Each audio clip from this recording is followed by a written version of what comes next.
Bienvenidos, buenas tardes, me da mucho gusto que hayan regresado a este curso sobre el pensamiento de Federico Bastiat, que vamos a centrar la atención en el análisis de una de sus obras principales, que es La Ley, pero creo conveniente retomar dos de los temas que traté en la última sesión, porque no me queda claro si a ustedes les quedaron claros estas dos ideas que manejé y creo que vale la pena insistir en ello. Ustedes recordarán que yo la última sesión dije que los dos enemigos a los que se enfrentó Bastiat y a los que se enfrentó sobre todo a través de la prensa, escribiendo, argumentando, discutiendo con ellos, presentándoles argumentos a favor de su postura, fueron por un lado los socialistas y por otro lado los mercantilistas. Y dije que por lo general los socialistas lo que buscan es, a través de la redistribución, es decir, con el gobierno quitándole a unos para darle a otros, satisfacer necesidades, ¿sí? Mientras que los mercantilistas lo que buscan también a través de la redistribución es defender los intereses pecuniarios de ciertos grupos empresariales a quienes no les conviene estar sujetos a la disciplina de la competencia. Y dije que el común denominador entre estos dos grupos aparentemente disímbolos, socialistas por un lado y mercantilistas por el otro, que el común denominador era precisamente la redistribución. Es decir, tanto las políticas socialistas como las políticas mercantilistas lo que hacen al final de cuentas es redistribuir, quitarle a unos para darle a otros. Yo creo que en el caso de las políticas socialistas esto es muy claro, ¿no? El gobierno lo que hace es le quita a unos para darle a otros. Pero en el caso de las políticas mercantilistas, tal vez esto no quede muy claro, ¿sí? Y yo recuerdo que en la última sesión dije, bueno, pues queda claro que con las políticas mercantilistas lo que sucede es que los oferentes, los productores, los vendedores, se quedan con una mayor proporción del excedente que se redistribuye a favor de ellos y esto va en contra de los intereses de los consumidores. Bueno, esto último no sé si quedó muy claro, ¿sí? La mayoría de los que están aquí estudian economía conmigo, ya he hablado yo de eso en algún momento, pero creo que vale la pena aclarar esto rapidísimamente con una gráfica para que no haya la menor duda, ¿sí? Recuerdan ustedes que todo precio fluctúa entre lo que podríamos llamar una banda de fluctuación del precio, que el límite superior viene impuesto por el consumidor al final de cuentas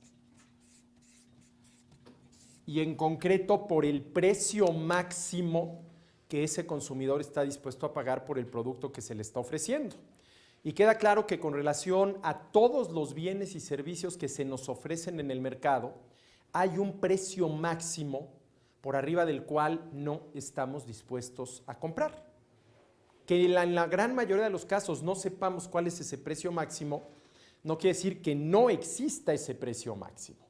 El ejemplo que yo siempre pongo, a ver, yo estoy dispuesto a pagar entre 10 y 30 pesos, porque en esa banda fluctúan los precios, por esta cantidad de café americano. Pero evidentemente que si yo llegara a una cafetería y veo que el precio por esta cantidad de café es 300 pesos, simple y sencillamente no lo pago. Y no porque no tenga 300 pesos, sino porque no tengo 300 pesos para comprar esta cantidad de café. Para mí ya no vale esta cantidad de café 300 pesos. Bueno, eso determina el límite superior de la banda de fluctuación del precio. Y el límite inferior, hasta cierto punto, está determinado por el oferente, por el costo de producción del oferente, ¿sí?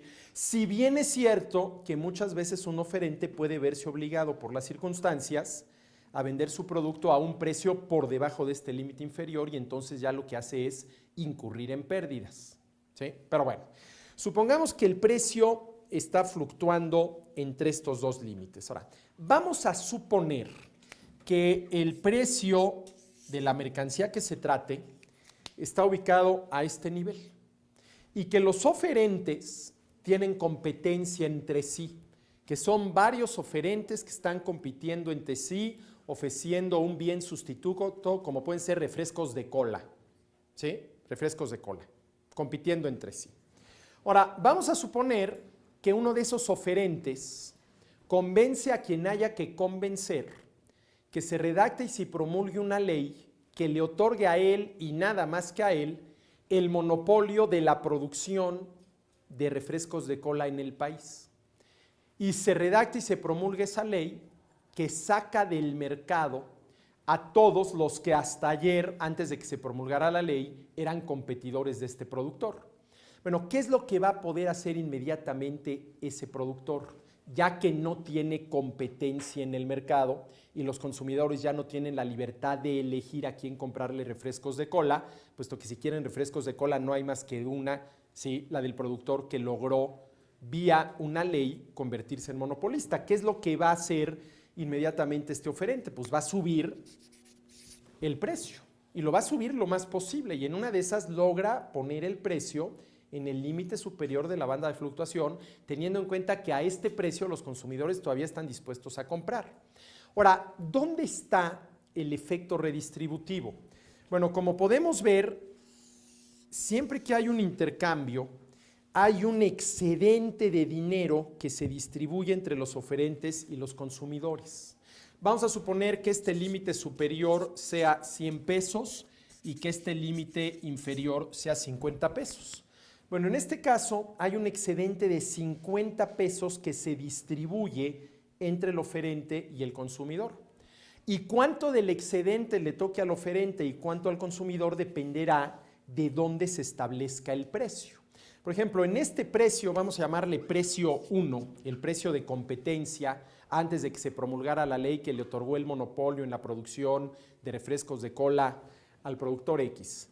En este caso, sí, esta distancia era la parte del excedente que se quedaba el oferente. Es decir, él estaba dispuesto a no vender a menos de 50 pesos.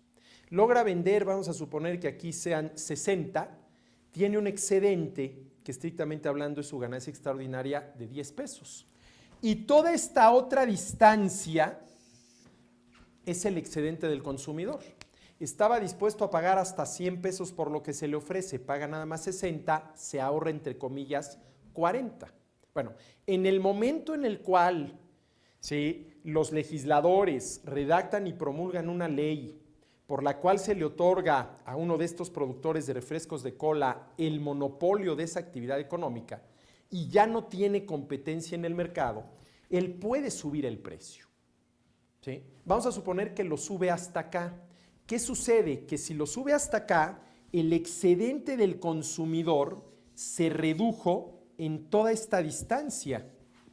El consumidor ya nada más obtiene este poquito de excedente, al tiempo que el excedente del oferente aumentó toda esta distancia. Entonces, ¿qué es lo que hizo esa ley que le otorga el monopolio de la producción de refrescos de cola al productor X? Al momento en el cual esa ley que le otorga el monopolio hace posible que él aumente el precio, lo que la ley hace es redistribuir el excedente del consumidor al oferente. Y se está reduciendo, obviamente, el nivel de bienestar de los consumidores porque obtienen un excedente menor. Entonces, aquí hay un ejemplo claro de cómo este tipo de políticas mercantilistas, y el objetivo de cualquier política mercantilista es otorgarle, si no de plano el monopolio, sí un poder dominante a algún oferente en algún mercado. Ahí hay un proceso redistributivo, ¿no? Ahora, claro, aquí la pregunta que uno tendría que hacerse es, ¿dónde queda la legitimidad de un gobierno que al beneficiar a unos, en este caso al productor al cual se le otorga el monopolio y se le otorga a través de una ley para que sea legal, aunque sería terriblemente injusto, ¿dónde queda la legitimidad de un gobierno que al beneficiar a unos termina perjudicando a otros, aunque esa no sea su intención? Aunque esa no sea su intención. Ahora, aquí hay que recordar lo que decía Bastiat con relación a las características de un buen economista. El buen economista es el que considera no solamente los efectos inmediatos y particulares de una política, sino el que considera los efectos generales y a largo plazo de una política. Claro, si yo a ti, productor de refrescos de cola, yo legislador, te otorgo el monopolio de la producción de refrescos de cola en el país, a ti te estoy beneficiando. Vas a poder cobrar un precio mayor del que estabas cobrando cuando estabas sujeto a la disciplina de la competencia. Pero, ¿qué va a suceder con todos los consumidores? Pues los va a perjudicar. Y además aquí hay una cosa, productor de refresco de cola hay uno, sobre todo si ya le diste el monopolio. Consumidores de refrescos de cola puede haber millones, ¿no? Entonces, ¿cómo calificar una ley que beneficia a uno, perjudicando a millones, ¿no? Bueno, esto es a lo que me refería, ¿no? Tanto las políticas socialistas como las políticas mercantilistas tienen como común denominador el que redistribuyen de manera totalmente arbitraria, de unos hacia otros, en este caso de un grupo de agentes económicos que serían los consumidores de refrescos de cola, hacia otros que en este caso ya nada más sería ese oferente de refrescos de cola a quien se le ha otorgado el monopolio. Bueno, eso era lo primero que quería yo comentar de la clase pasada. Bueno, no clase, porque esto no es una clase, perdón, lo que pasa es que ya la costumbre de la sesión pasada. Y el otro punto que toqué ya al final, pero creo que vale la pena regresar a él, antes de que ya entremos de lleno a leer y discutir la ley de Bastiat, es la definición que Federico Bastiat da en su texto que lleva por nombre El Estado, precisamente de lo que es el Estado. Dice, el Estado es la gran ficción, el Estado es la gran ficción a través de la cual todo el mundo se esfuerza por vivir a expensas de todo el mundo. Miren, seguramente que quien escucha por primera vez esta definición del Estado, pues en el mejor de los casos dirá, pobrecito Bastiat, aquí sí verdaderamente ya estaba fuera de sus casillas, no sabe lo que decía, porque parece ser que tenemos entendido que el Estado es aquella realidad, no es una ficción encargada de promover el bien común, encargada de una serie de objetivos que por sí mismos son valiosos. Y aquí lo que nos está diciendo Bastiat es que el Estado es la gran ficción a través de la cual todo el mundo se esfuerza por vivir a expensas de todo el mundo. Diría uno, bueno, ¿a qué se está refiriendo Bastiat con esto? Pues precisamente, por ejemplo, a el tipo de políticas mercantilistas que lo que hacen es, si no eliminar totalmente, sí limitar en muy buena medida la competencia a la cual pueden estar sujetos determinados productores nacionales. Ahora, a ver, perdón que lo vuelva a mencionar, pero creo que es un ejemplo muy claro, ¿no? Mi sueño dorado, que el Congreso de la Unión promulgue una ley que ya hasta nombre tiene, la ley DAM. Ustedes se darán cuenta como ya tengo mi ley, dentro de pronto, lo vimos ayer, va a haber mi moneda, el DAM, que va a equivaler a 10 gramos de plata pura, pero bueno, la ley DAM que me otorgue el monopolio de las pláticas de economía en el país. Ese es mi sueño dorado.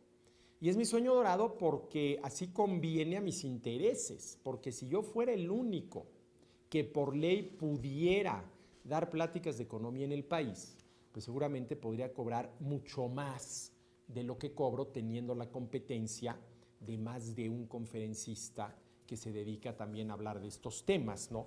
Hablar de estos temas. Bueno, a ver, ¿qué es lo que yo le estoy demandando al Estado, cuando le exijo que redacte y promulgue la ley DAM, que me permita vivir, esto había que ponerlo entre comillas y ahorita lo explico, a costa de los demás? Es decir, que me permita obtener un mayor excedente del intercambio que yo como conferencista pueda tener con quienes me contraten para que les vaya a dar una conferencia. Porque si yo ahorita, vamos a suponer que por conferencia cobro este precio, y cobro este precio porque hay competencia, tengo competencia. Quienes quieran oír una conferencia de economía tienen la libertad de elegir entre Arturo Dam y una media docena, porque tampoco es que abunden, al menos no sensatos, economistas sensatos no es que abunden, pero en fin, Ahora me preguntarán quiénes son los economistas sensatos. Esto es facilísimo, los que piensan como yo. Pues eso está clarísimo y de eso sabemos una media docena. Pero bueno, en fin, ahorita yo tengo que cobrar este precio, porque si cobro más me salgo de mercado. No me van a elegir a mí, van a elegir a algún otro. Pero si por ley a cualquier otro que no sea yo le prohíben dar conferencias de economía en el país, pues entonces yo voy a poder cobrar un precio mucho mayor del que estoy cobrando, porque quienes quieran una conferencia de economía no van a tener la libertad de elegir. Una vez que tuvieron la libertad de decidir si quieren o no quieren una conferencia, dado que solo yo por ley puedo impartir conferencias de economía en el país, ya no tienen la libertad de elegir entre varios conferencistas, ¿no?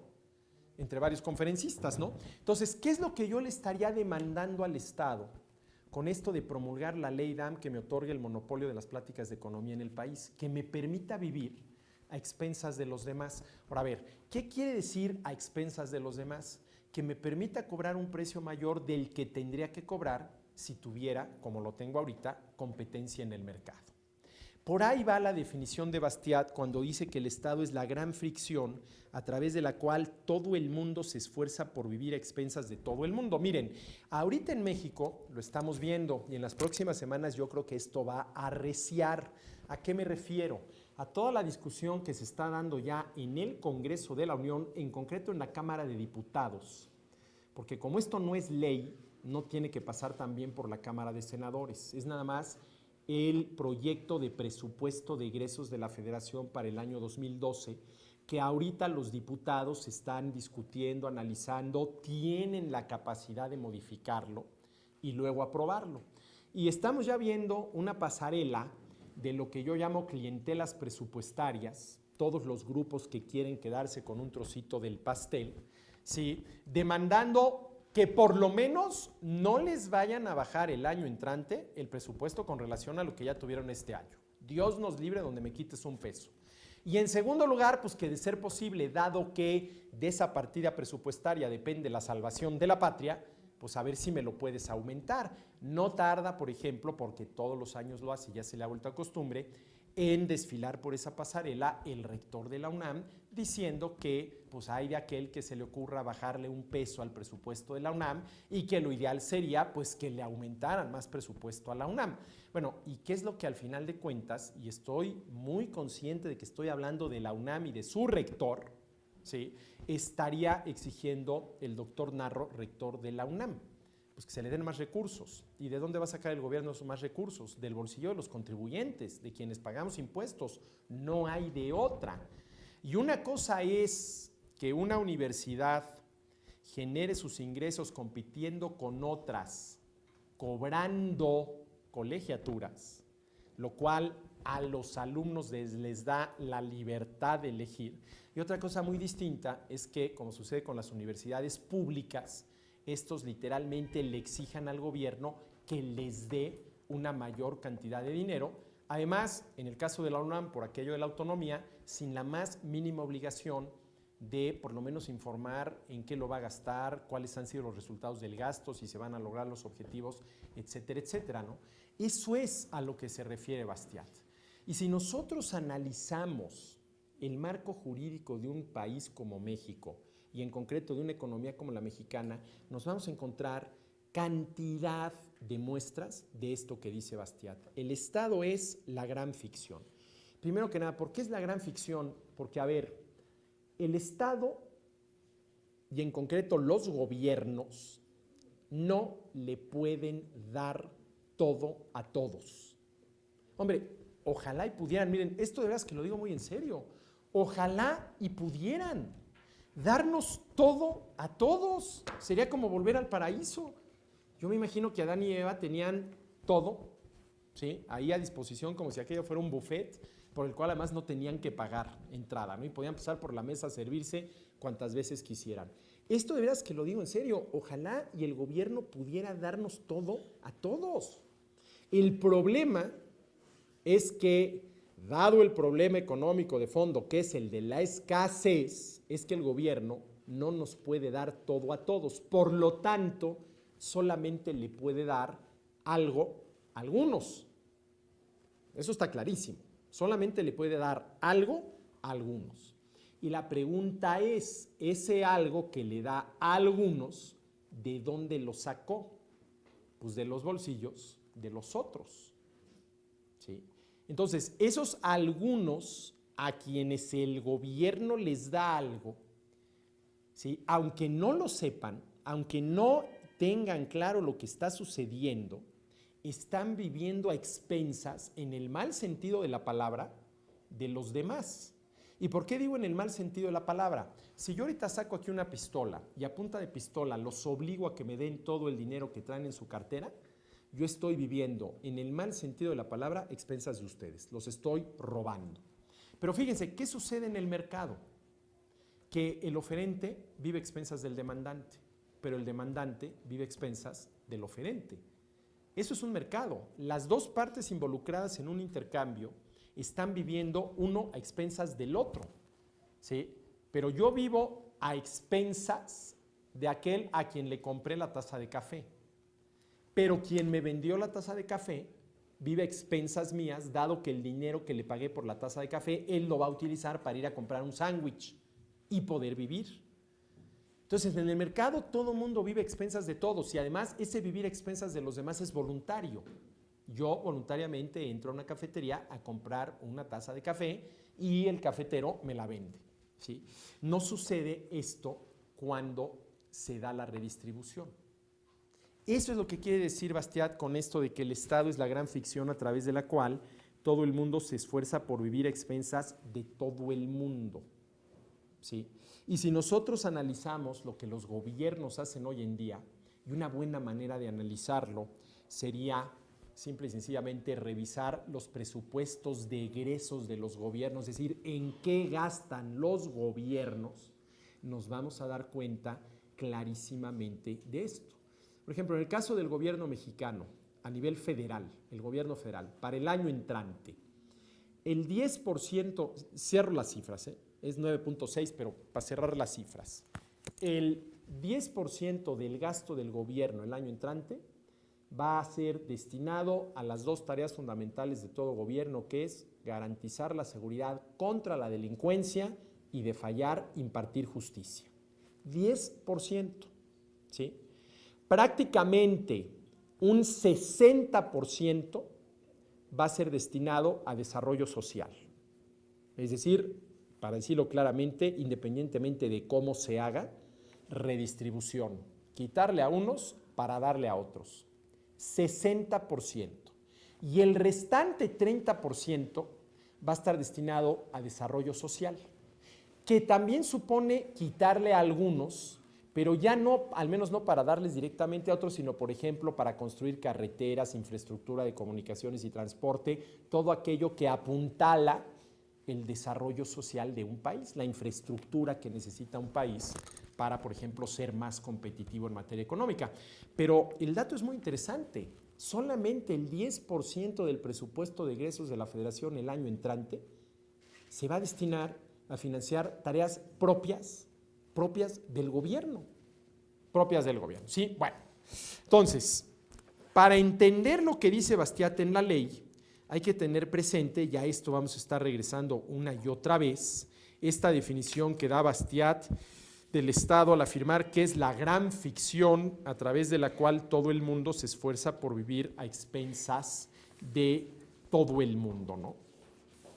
Y digo que es una gran ficción porque el gobierno no le puede dar todo a todos, lo único que puede hacer es darle algo a algunos y ahí la pregunta es, ese algo que le da a algunos, ¿de dónde sale? Bueno, dicho lo cual, doy por terminada toda esta larga parte introductoria al curso, a entrar de lleno al análisis de la ley. Supongo que traen su texto. ¿Todos lo traen? Bueno, a ver, hasta aquí ha sido la dinámica de esto, prácticamente he hablado yo, he expuesto esto, a partir de ahora esto va a cambiar, vamos a ir leyendo los párrafos del texto. Siéntanse con toditita la libertad de preguntar, de comentar, insisto, aquí la idea no es de que sea una clase como lo dije al principio, sino que sea realmente un intercambio del cual todos nos beneficiemos, del cual todos nos aprovechemos. Y bueno, a ver, si los que tengan su texto, ¿quién haría el primer párrafo de la ley? ¿Sí lo tienes? Sí. el capítulo 1, el primer parrafito, desde la ley hasta donde dice mis conciudadanos. Ley pervertida, ley y con ella todas las fuerzas colectivas de la nación, desviada de su objetivo legítimo y dirigida a un objetivo totalmente contrario. La ley convertida en instrumento de todas las codicias, en lugar de frenar las codicias. Ley hacedora de iniquidad, cuando su misión era castigar la iniquidad. Ciertamente se trata de una situación grave y de su existencia se me debe permitir alertar a mis conciudadanos. Bueno, a ver, Bastiat comienza con una afirmación que inclusive pone entre signos de admiración. La ley pervertida. A ver, ¿qué entienden ustedes por una ley pervertida? Si yo les digo, a ver, la ley se pervirtió, ¿qué entienden por eso? ¿Qué es una ley pervertida? Una ley que no es racional, ¿no? Nada más está respaldada por intereses, ¿no? A ver. Bueno, una ley Es que esto va a toda Latinoamérica, okay. A toda. Esta es tu oportunidad. Saluda a la cámara. Porque Hola, hola. Escuchen, que mi análisis. Bueno, yo entiendo por ley pervertida, pues a una ley que es irracional, que, o sea, no está respaldada, o sea, por algo, o sea, sólido y que nada más es puro interés, ¿no? O sea, en su sentido más estricto de la palabra. A ver, allá hay una palabra muy interesante, interés. Y otro concepto que tú acabas de manejar es una ley irracional. Con lo cual, quiero yo pensar que tú estás de acuerdo que las leyes tienen que ser racionales. Sí. Y aquí tendríamos que meternos en qué sería una ley racional. Pero yo quisiera centrar la atención en esto de intereses, ¿no? Intereses. A ver, podríamos decir que la ley se pervierte cuando se redacta y promulga no para garantizar derechos, sino para defender intereses. Esa sería una característica de una ley pervertida. ¿Sí? ¿Cómo calificarían ustedes a la ley DAM? No me le pongan del 0 al 10. Díganme palabras. ¿Qué palabra se te ocurre si pensamos en la ley DAM, la que se va a redactar y promulgar y me va a conceder el monopolio de las pláticas de economía del país? Una palabra con relación a esa ley. Tú te enteras mañana, sale 8 columnas, se promulgó la ley DAM. ¿Qué dirías? Una palabra para calificarla. Inútil. Inútil. ¿Está bien? ¿Quién más? Justicia. ¿Justicia? Injusta, inútil, injusta, por acá. Pervertida. Pervertida. ¿Por qué? Pues porque es injusto, elimina la competencia, ¿no? A ver, elimina la competencia. Es injusta porque le prohíbe a todo aquel que quiera dedicarse a este noble oficio de andar por el país dando conferencias de economía hacerlo. Es injusta. Es injusta. Inútil. ¿Quién fue el que dijo inútil? ¿Por qué inútil? Porque yo te diría que para mí sería de una utilidad brutal. ¿Por qué inútil? Porque yo sería el consumidor, en ese caso. A ver, perdón. Yo sería el consumidor. Claro. Pero más que inútil, yo creo que volvemos a aplicar el adjetivo de injusto. Porque el consumidor, una vez que haya decidido que sí quiere escuchar una plática de economía, ya no tiene la libertad para elegir entre un abanico de conferencistas, porque ya no hay, gracias a la ley DAM, más que una opción que es la mía. ¿Sí? Pervertida, ¿sí? Injusta. ¿Sí? ¿Cuál es la característica de una ley pervertida? Yo creo que tiene que ver con esto. A ver, una ley es una regla del juego. Vamos a ponerlo en términos. Las leyes son reglas del juego. Y ojo, en cualquier relación humana tiene que haber, y de hecho hay, explícitas o implícitas, conscientes o inconscientes, reglas del juego. En cualquier relación humana. Dos amigos. Uno de los amigos cae gravemente enfermo y está hospitalizado. ¿Qué es lo que espera del amigo, el que está hospitalizado, muy grave en el hospital? ¿Qué es lo que espera del amigo si realmente es su amigo? que por lo menos lo vaya a ver, oye, ¿qué te pasó? ¿Qué necesitas? Aquí estoy. Ahora, esa regla, hay que ir a ver a los amigos enfermos, ¿es una regla escrita? No, pero es una regla implícita en ese tipo de relación que llamamos amistad. Y si mi mejor amigo no me va a ver cuando yo estoy gravísimo en el hospital, pues voy a empezar a preguntarme si realmente es mi amigo. Porque lo que esperamos de un verdadero amigo es que te vaya a ver. Cualquier relación humana supone reglas del juego, implícitas, explícitas, muy conscientes, muy elaboradas o medio inconscientes, pero supone reglas del juego. Supone que hay, vamos a decirlo así, ciertas directrices que nos dicen cómo debemos comportarnos.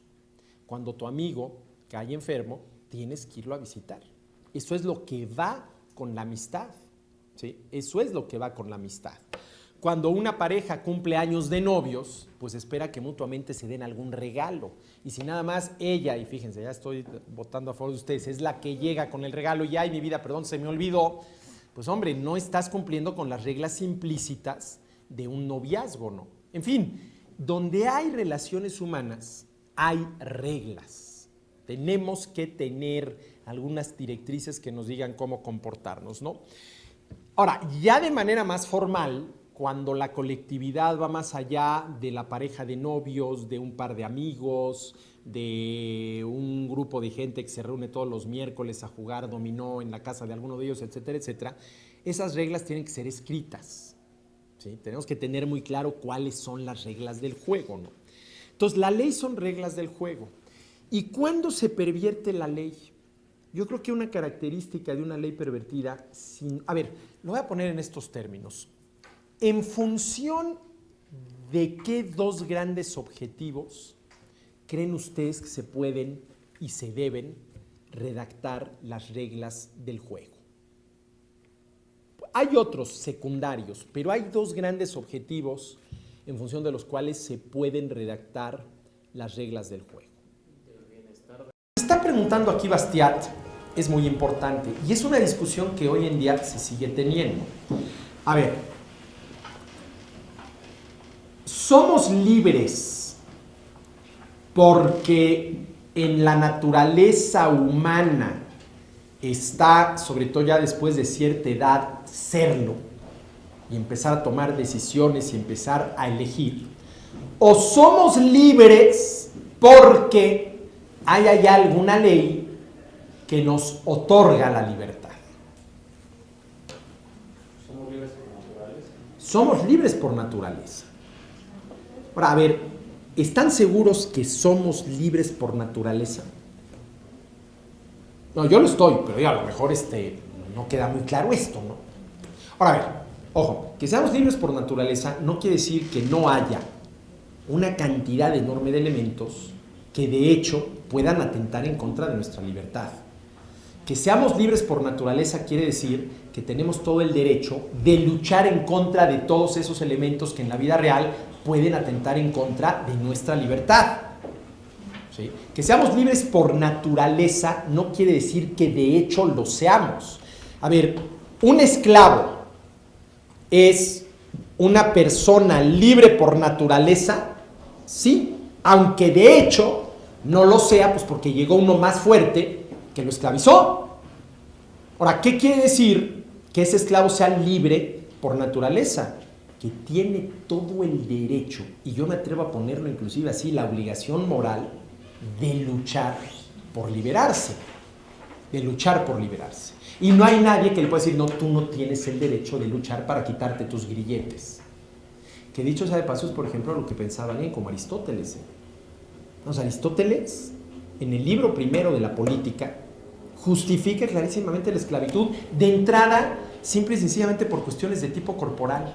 Los grandotes y fuertes nacieron para ser esclavos porque son grandotes y fuertes, mientras que los no tan grandotes y fuertes, pues para que no se cansen con las labores propias de un esclavo, que son labores manuales, pues esos que se dediquen a la filosofía. ¿Sí? Digo, así. Ahora, claro, también Aristóteles tenía otros argumentos un poquito más elaborados que decía que hay quienes por naturaleza nacieron para obedecer porque no son capaces de mandarse a sí mismos. Eso ya es un argumento un poquito más elaborado, no tiene que ver ni con la estatura ni con la corpulencia, ¿no? Eso es, por ejemplo, es el caso del recién nacido. El recién nacido no es capaz de mandarse a sí mismo. Un niño de 5 años, no es capaz de mandarse a sí mismo. Ya quisiera, pero no es capaz. Y ese es el problema de la adolescencia, que es el momento en el cual el ser humano dice, ¿sabes qué, papá, mamá, muchas gracias, hasta aquí llegaron, pero a partir de ahora yo me mando así, ¿cómo no, mijito? Y tú como padre te das cuenta, pues que si ya cree que se come el mundo a puños, pero pues que le falta mucho, ¿no? Que le falta mucho, ¿sí?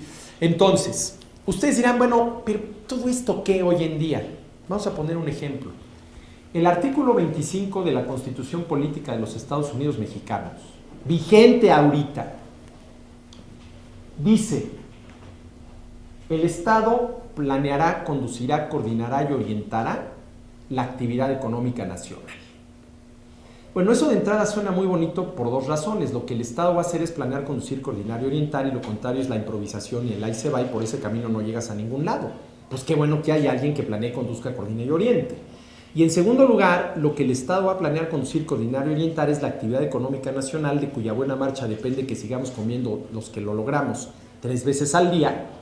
Pues qué bueno que el Estado planee, conduzca, coordine y oriente la actividad económica nacional. Dicho así, pues qué bueno, hasta que encontramos algo sensato en la Constitución. Pero no hay que pasar de vista lo siguiente: la actividad económica nacional, así con mayúsculas, aunque en el texto constitucional no está con mayúsculas, no existe, es una abstracción. Lo que existe son las actividades económicas de cada uno de nosotros, eso es lo que existe, las actividades económicas de cada uno de nosotros. De tal manera que la única forma de planear, conducir, coordinar y orientar la actividad económica nacional sería con el Estado, porque se dice que es el Estado el que tiene que hacerlo, planeando, conduciendo, coordinando y orientando las actividades económicas de cada uno de nosotros. Y si así fuera, que no lo es, ¿dónde quedaría la libertad económica de cada quien para trabajar, invertir, producir, emprender, distribuir, ofrecer, intercambiar, consumir, ahorrar, etcétera, etcétera, etcétera? ¿Dónde? Ahora, el mismo parrafito de este artículo 25 de la Constitución nos da una idea de la respuesta, porque después de decir que el Estado planeará, conducirá, coordinará y orientará la actividad económica nacional para lograr una serie de objetivos, agrega, y cito textual: en el marco de libertades que otorga esta Constitución. Bueno, ¿en qué momento permitimos los mexicanos que quien lo haya redactado en tales términos esos renglones del 25 constitucional? ¿Cómo que en el marco de libertades que otorga la Constitución? No. En el marco de libertades, ojo, que reconoce y garantiza la Constitución. Yo soy libre para dedicarme a la actividad económica que me dé la gana, con el único limitante de que al hacerlo no fastidie a terceros, porque está en la naturaleza humana ser libre, tomar decisiones, elegir, actuar, correr riesgos, responsabilizarse, todo eso es la libertad. Pero no soy libre porque la Constitución me otorgó la libertad. Pues, ¿qué es eso? Miren, si este hubiera sido un renglón en un trabajo de un alumno de 3er semestre de Derecho que todavía no tiene muy claras las ideas y les dejaste, a ver, redáctame tú ahí una especie de capítulo económico de una Constitución, y cometiste este errorzote de en el marco de libertades que otorga esta Constitución, pues a un alumno de 3º de la carrera de Derecho a lo mejor se lo pasas y le explicas por qué no. Pero señores, esto es la Constitución Política de los Estados Unidos Mexicanos. ¿Qué supone eso? Que primero es la ley y luego es la libertad. Que la libertad del ser humano es consecuencia de la ley que te otorga la libertad. Pero además, esto no es cierto. No solamente que no deba ser, es que no es cierto. ¿Sí? De tal manera que, por ejemplo, esto que dice aquí Bastiat, ¿sí?, sirve para analizar de entrada el capítulo económico de la Constitución de los Estados Unidos Mexicanos, ¿no? ¿Sí? Déjenme leerlo, volver a leer esto en esta traducción, que es la traducción de, ahorita les digo, de Pedro Andrés Rodríguez. Dice, la personalidad, la libertad y la propiedad. Y aquí por personalidad, también Gómez Montt habla de personalidad. La existencia de la persona. Bueno, me parece que a lo que se está refiriendo Bastiat aquí es la vida. La libertad y la propiedad, sí. Por ejemplo, con esto de la libertad, entonces, ¿qué hacer como en países como Libia, que no conocen cómo tratar su libertad? Sí. O sea, ahora que ya se cae su régimen, o sea, ¿cuáles serían las acciones a seguir para ellos para que no entren a lo mismo? Bueno, a ver, esa es una respuesta muy compleja porque, a ver, nosotros aquí en estas sesiones estamos analizando esto a partir de una tradición cultural, que es la del liberalismo clásico, que me parece que todos los que estamos aquí en mayor o menor medida, más o menos hemos asimilado. Y esta es una cuestión antes que otra de tipo cultural. A ver, una cosa es que efectivamente el ser humano sea libre por naturaleza, entendiendo de entrada esa capacidad para decidir y elegir que tenemos los seres humanos. Y otra cosa es que entendamos esa libertad que exige, por ejemplo, del poder público. Y ese es un proceso cultural. ¿Sí? A ver, acabo de poner el ejemplo de Aristóteles. A ver, Aristóteles, sin duda alguna, es uno de los pilares de la cultura occidental. Lo que ese hombre hizo, sobre todo partiendo de donde partió, es impresionante. En muchas cosas se equivocó, pero en muchas otras cosas sigue siendo y seguirá siendo acertado.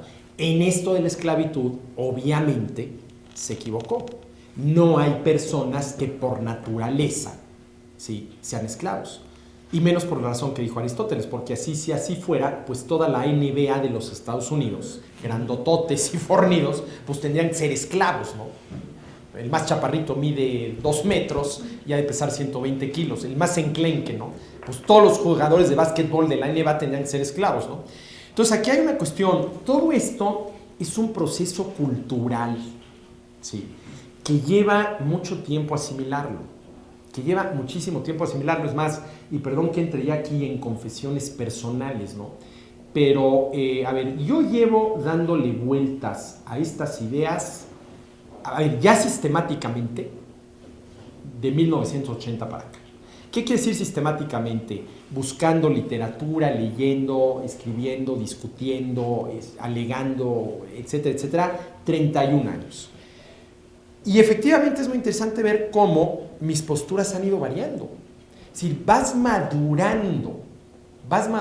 Hoy yo acepto como totalmente correctas ciertas posturas que ya más adelante veremos, que tal vez hace 30 años hubiera dicho, ¿sabes qué? Definitivamente no. Déjame ponerte una muy clara.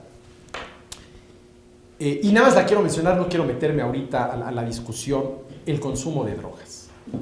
Bueno, a ver, a mí me queda clarísimo que el consumir drogas es una acción terriblemente dañina que te puede llevar a la tumba. Y no estoy de ninguna manera, yo tengo hijos de la edad de ustedes, a favor del consumo de drogas, de ninguna, de ninguna. Ahora, sí estoy total y absolutamente a favor de la libertad de las personas para decidir si consumen o no consumen. ¿Por qué? Porque, a ver, consumir drogas es una acción terriblemente dañina para la salud y para la vida, pero no es una acción delictiva por su propia naturaleza. Si yo ahorita aquí me inyecto cualquier sustancia, estoy atentando en contra de mi vida. Si sigo por ese camino me puedo ir derechito a la tumba, pero no estoy violando el derecho de nadie. Ahora, hay una cosa, pero ¿qué sucede con el daño moral que le causa, suponiendo que fuera el caso, a mi mujer y a mis hijos? Sí, hay un daño moral, pero ojo, si por cualquier daño que pueda causar el ser humano, desde daños físicos producto de un delito como puede ser secuestrar a alguien y mocharle la oreja para presionar a los familiares a que te den el rescate, hasta el daño moral que le puedes causar a alguien porque resulta que eres drogadicto, si por todos esos daños vamos a demandar la intervención del gobierno para evitar todos esos daños, esta vida no valdría la pena de ser vivida. Lo cual nos lleva a una pregunta muy importante. Entonces, bueno, a ver, ¿cuál es la tarea del gobierno? Evitar que nos dañemos unos a otros. Garantizar la seguridad contra la delincuencia y de fallar impartir justicia. Uno diría que sí, pues sí, esa es la tarea esencial del gobierno. Luego discutimos si además tiene que ser el petrolero y el educador y el mecenas de las artes y el promotor del deporte. Pero yo creo que la tarea esencial del gobierno, y hoy no vino la señora que estuvo hace 15 días que decía que no, y hubiera sido interesante escuchar aquí sus opiniones, pero pues sí, la tarea esencial del gobierno es prohibir, porque ni siquiera evitar, porque no lo logra evitar, ojalá y pudiera evitarlo, nada más prohibir, no matarás, no esclavizarás, no robarás, que nos dañemos los unos a los otros, y nos dañamos unos a los otros cuando nos matamos, nos robamos o nos esclavizamos. Sí, pero a ver, ¿qué daños son los que el gobierno debe prohibir? También los daños morales, el ejemplo que yo les pongo, y a lo mejor ustedes ya me lo escucharon, a ver, Lupita, terriblemente enamorada de Juanito, ¿sí? Juanito terriblemente enamorado de Lupita, al grado de que ya tienen fecha para la boda, 15 de diciembre. ¿Por qué 15 de diciembre? Pues porque es el día de mi santo y creo que es una buena fecha para casarse. Pero de pronto aparece en escena Juanita. ¿O quién dije yo? Era Juanita y Lupita. Juanito y Lupita. Ahora, de pronto aparece en escena Anita. Y Juanito se enamora locamente de Anita, cancelando su compromiso matrimonial con Lupita. Y esto a Lupita le causa un daño moral terrible que no se lo va a quitar ni con 37 años de terapia 3 veces a la semana. A ver, ¿le causó un daño moral? Sí. A ver, ¿a quién de ustedes, hombres o mujeres, no los ha dejado plantados un novio o una novia? ¿A quién lo dejaron plantado en su momento? A mí. Claro, insensata, no se dio cuenta de lo que perdió. Bueno, en el momento, pues sí sientes que el mundo se te viene encima. Sí hay un daño moral. Claro que sí. Ahora, la pregunta es, ¿también ese tipo de daños, los daños morales, tiene que evitarlos el gobierno? Pues no. Y son daños. Y a ver, a lo mejor uno prefiere, a lo mejor, ¿quién era la primera, Lupita? Lupita hubiera preferido que le robaran su automóvil, es decir, que le generaran un daño patrimonial, que le robaran su automóvil, a que le hubieran causado el daño moral de que Juanito terminó casándose con Anita. Sí, terminó casándose con Anita. Entonces, claro, sí, la tarea esencial del gobierno es evitar que nos dañemos unos a otros, sí, pero estamos hablando ahí de todos los daños. Pues no. ¿Cuáles? Los que atentan contra la vida física, no la vida moral, los que atentan contra la libertad física, no la libertad, porque por ejemplo, una persona miedosa, una persona ignorante, puede ver seriamente limitada su libertad. Pero si yo no hago ciertas cosas por miedo, no es que alguien esté limitando mi libertad, es mi miedo el que me está limitando a actuar. Entonces ahí sí hay un factor que limita mi libertad, pero que no es culpa de nadie más, eso lo tengo que superar yo solo. ¿Sí? Aquí me refiero a la libertad cuando llega otro y te secuestra y te esclaviza y te pone los grilletes, es a ese tipo de libertad, la libertad física, la libertad de movimientos. Y contra la propiedad, pues también es la propiedad física, porque alguien me voló la idea, me robó la idea, que es todo el tema interesantísimo de la propiedad intelectual. No es lo mismo a que te roben la cartera, que ahí sí hay una extracción de algo físico, el dinero, a que alguien te vuele una idea. Es algo muy distinto, ¿no? Pero en fin, ahora, ¿a qué voy? Vuelvo a lo mismo, esto del proceso de evolución. Y en estos países, ¿sí? Habrá que ver si realmente tienen el contexto cultural adecuado para poder aceptar un tipo de organización verdaderamente liberal, ¿no? Ahora, claro, a ver, ahí ya se están deshaciendo de, ¿cómo se llama de Muammar Gaddafi. Ahora la pregunta es, ¿y quién les va a llegar? Sí, porque ahorita, por ejemplo, aquí en México, ¿no? A mí no me tocó, yo ni estaba, pero en fin, nos deshicimos de Porfirio Díaz, que tampoco es que nos deshiciéramos de Porfirio Díaz, ¿eh? Porfirio Díaz, esto hay que reconocérselo, cuando vio que ya la tenía perdida, dijo, señores, ahí se ven, ahí los dejo y me voy a París. Y eso sí hay que reconocérselo, ¿eh? Los balazos empezaron después, cuando todos los grupos que estaban contendiendo por quedarse con el poder que había dejado Díaz. Y Porfirio, pues desde París nada más viendo aquí qué pasaba, ¿no? Entonces, claro, ahí ahorita la pregunta es, bueno, si ya, a ver, Gaddafi, aunque ya dijo que él va a morir como mártir y que va a regresar, yo lo veo muy difícil. La pregunta ahorita es, bueno, ¿quién va a regresar? Porque nosotros si nos deshicimos, gracias a Francisco y Madero, de Díaz. ¿Y quién nos llegó? Pues el PRI. Sí. Y hasta ahorita el PAN, pues más o menos, pero imagínense que el PAN se queda 5 o 6 sexenios más en el poder, ve tú a saber cuál vaya a ser el juicio dentro de 5 o 7 décadas si el PAN se prolonga en el poder, ¿no? Ahora, ¿cuál es el asunto? El asunto es, a ver, ¿cuándo una sociedad es una sociedad madura, civilizada? Cuando quien llegue al poder es lo de menos. ¿Por qué? Porque ya hay reglas del juego justas, bien institucionalizadas. ¿Por qué todo este afán en México de ¿y quién será el bueno el año entrante?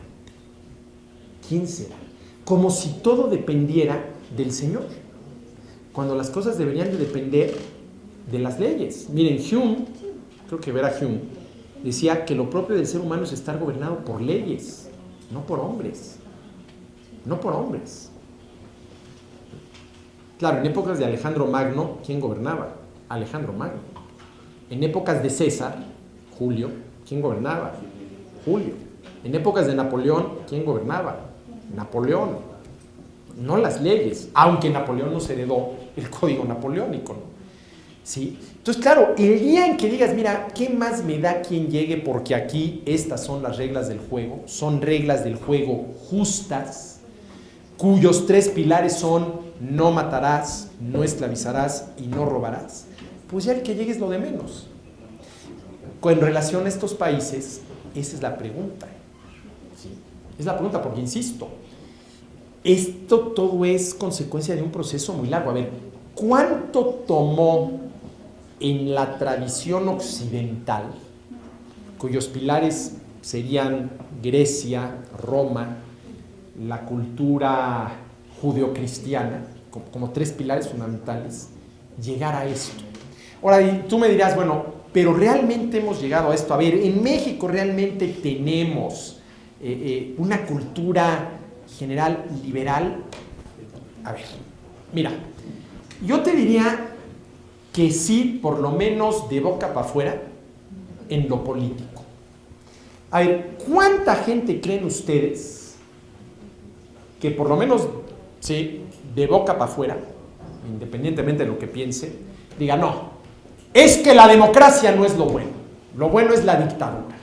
No, es que el Estado de Derecho no es lo bueno es la dictadura. No, es que no necesitamos una república, aquí lo que necesitamos es una monarquía. ¿Cuántos creen ustedes que van a decir esto? Yo creo que nadie. Es decir, parece ser que sí estamos convencidos de que lo bueno es la democracia, la república, el Estado de Derecho, al menos en teoría. En ese sentido podríamos decir que desde el punto de vista político todos somos liberales. Sí, todos somos liberales. A ver, ¿quién de ustedes diría no? Es que hay que desaparecer. ¿Quién creen ustedes que diría?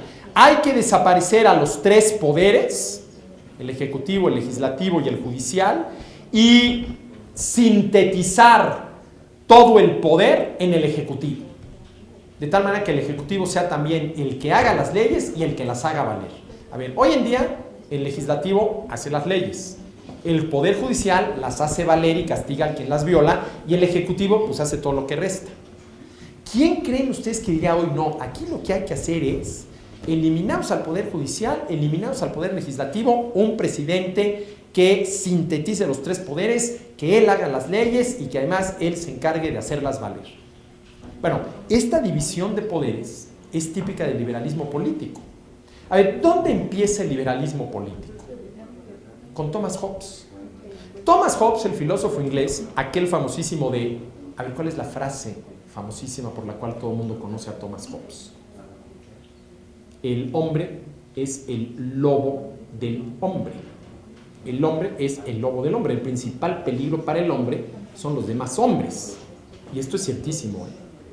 Ciertísimo. Yo no sé cuántas víctimas mortales en términos de seres humanos deban los tiburones. Seguramente pueden llegar a miles. Pero de que ni remotamente llegan al número de víctimas mortales de seres humanos que deben otros seres humanos, sin duda alguna. Sin duda alguna, ¿sí? Esto me queda muy claro. Entonces, efectivamente, el hombre es el lobo del hombre. ¿Y qué es lo que dijo Thomas Hobbes? A ver, ¿cómo le hacemos para que los seres humanos no vayamos por la vida dañándonos unos a otros? Es la pregunta que se hizo Hobbes.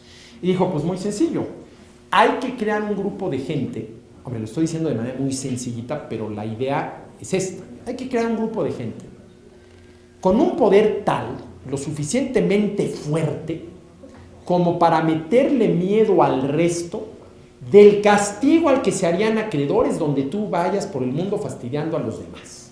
Bueno, ¿quién es ese grupo de gente con ese poder de castigar a los demás si vas por el mundo fastidiando a los otros? El gobierno, el Estado. Entonces, lo que dijo Hobbes es, tenemos que crear ese poder. Y además Hobbes aquí no se anduvo con medias tintas, dijo, a ver, ¿cuál es la principal tarea del gobierno? Meterle miedo a los gobernados. ¿Miedo a qué? Al castigo al que te harías acreedora si tú vas por la vida fastidiando a los demás. Eso es lo que dijo Hobbes. Y creo que tenía mucha razón. Porque, a ver, nosotros nos podemos portar bien por varios motivos. ¿Por qué no nos pasamos el semáforo cuando la luz está en rojo? Hombre, puede ser por convicción, ¿no? Kantiano el asunto, el deber por el deber, y el semáforo lleva 3 horas en rojo, me queda claro que está descompuesto, pero mientras no venga alguien a componerlo y no aparezca la lucecita verde, yo no me lo paso. ¿Por qué? Porque la luz roja quiere decir no te la pases y ese es mi deber para con los demás. El deber por el deber. Segundo, no me lo paso por conveniencia, porque si me paso el alto puede ocasionar un accidente que en unas de esas me cuesta muy caro. Entonces no es que el deber por el deber, no me lo paso porque puede ocasionar un accidente y no quiero ocasionar un accidente que a mí me puede costar mucho. La tercera razón por la cual no me paso el alto, por miedo. ¿A qué? A que si me paso el alto me pare un agente de tránsito y me multe. Sí. Y podría haber una cuarta, que sería probablemente la que diría Adam Smith, sobre todo el Adam Smith de la teoría de los sentimientos morales. No me lo paso por el qué dirán. Que también es válido, ¿no? No me lo paso por el qué dirán. A ver, ¿por qué yo no vine a esta sesión en pijama, bata y pantuflas? Sin bañarme y sin rasurarme, tal y como me levanté hoy a las 6 de la mañana. ¿Por qué no? Si en una de esas podría estar mucho más cómodo, es más, estaría mucho más cómodo que con la monsería esta de la corbata aquí. ¿Por qué no? ¿Por qué dirán? Digo, si quieren que sea sincero, ¿por el qué dirán? Uy, qué vergüenza. Sí. Pero ¿qué es lo que decía Hobbes? Olvídate del qué dirán, olvídate de las conveniencias y olvídate de las convicciones. Al final de cuentas, la gente se tiene que portar bien por miedo al castigo al que serían acreedores si hacen algo mal. Ahora, a esa respuesta que da Hobbes, y con esto lo dejo aquí y aquí lo retomamos dentro de 15 días, aparece John Locke, el de los 3 derechos naturales a la vida, a la libertad y a la propiedad. Y dice, bueno, a ver, vamos a hacerle caso a Hobbes. Ya tenemos ahí un grupo de gente con el poder suficiente para, en caso de que no te portes bien y vayas por la vida fastidiando a los demás, castigar. ¿Y cuál es la pregunta que hace Locke? Con la cual, desde mi punto de vista, se inicia el liberalismo político. Y ahora, ¿cómo le hacemos para que no sea ese poder el que termine fastidiando a los ciudadanos? Porque ese poder, desde el punto de vista de Hobbes, tiene como tarea, ¿sí?, evitar, por miedo al castigo, que vayamos por la vida violando la vida, la libertad y la propiedad de los demás. Y la pregunta que se hace John Locke es, ¿y ahora cómo le hacemos para que no sea ese poder el que termine violando nuestra libertad, nuestra vida, nuestra libertad y nuestras propiedades? ¿Y qué es lo que dice Bastiat? Que cuando la ley se pervierte y se redacta y promulga, no para garantizar derechos, sino para defender intereses o satisfacer necesidades, esa ley lo que está haciendo es violando, si no la vida, sí la libertad y y la propiedad de las personas. Eso es lo que está diciendo Bastiat. ¿Sí? Eso es lo que está diciendo Bastiat, ¿no? Entonces, desde el punto de vista político, hoy, en términos generales, somos liberales. ¿Sí? Ahora, espérame tantitito. Bueno, esto lo retomo en la siguiente clase. Acuérdenme, por favor, si alguien apúntelo por ahí, ponga Hobbes, Locke, Montesquieu. Porque ya mencioné a Hobbes, ya mencioné a Locke. Porque, a ver, Hobbes ya vimos lo que dice, Locke ya vemos cuál es la pregunta que hace, y al final de cuentas, quien la responde posteriormente va a ser Montesquieu.